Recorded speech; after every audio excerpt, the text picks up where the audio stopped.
Hi folks, this is Don Schaefer and I'm excited to be with you once again, and I hope everything is going well with you. I know we've been talking about various topics and we're hoping to get ourselves in a position where we can find and discover the champion that God has made in each and every one of us. And I know last week we got into talking a little bit about letting go of the past.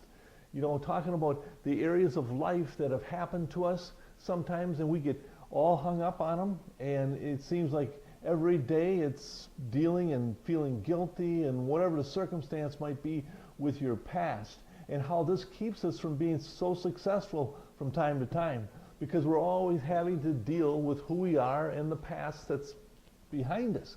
We know God has taught us, you know, in the Word it says we need to put our hands to the plow and we need to look ahead, because once we start looking behind us, all of a sudden we got roads that go all over the place. And that's where I see people sometimes going like all over the place. See, God's got a straight and narrow set up for each and every one of us, and it's a straight and narrow path to the success that He has designed us to have in life. And that's where we have to be able to let go of that which is behind and continue to push ourselves forward to that which is in front of us, because I believe that our best days are still in front of us. It doesn't matter how old we are or what the circumstances are. We might have had a great past. We might have done something good in the past, but God doesn't want us stopping there. He wants us to proceed forward. And this week, I want to talk about being spoiled by bitterness.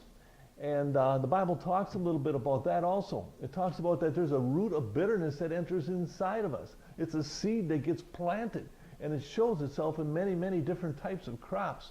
And a lot of times in life, we have ourselves situations where things have happened in our life.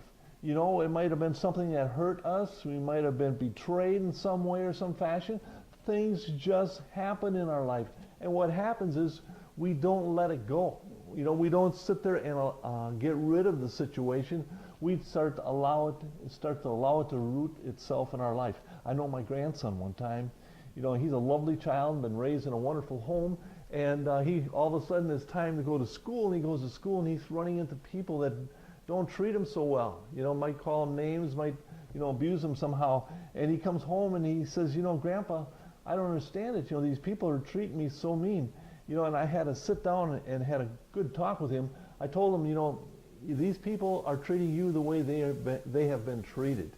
You know, when people are treated poorly, what happens, bitterness settles in, and what happens with bitterness, we start to treat other people poorly. And I told him, I said, you know, you've got an option here. You can choose. Either you can allow them to treat you poorly and take on their problems and let it become your problem, and all of a sudden you're bitter and you're treating people poorly, or you can ignore these people and realize that they've got issues. And that's the way it is in life. A lot of times we are spoiled by bitterness. We've allowed things to affect us, you know, and because nobody has a perfect life, there's always going to be hurts and pains, but it's how we handle them. My old saying is, you either get better or you get bitter. That's just the way it is. And that's where I hope today that you can look at your life and see once if there's any area in your life that might be causing bitterness in any way or any fashion. It is not healthy for you. You need to get rid of this stuff and get on with the things that God has got for you, because He's got a wonderful life in front of you. Thank you so much for being with me. Continue to stick with it, and I'll see you again next week.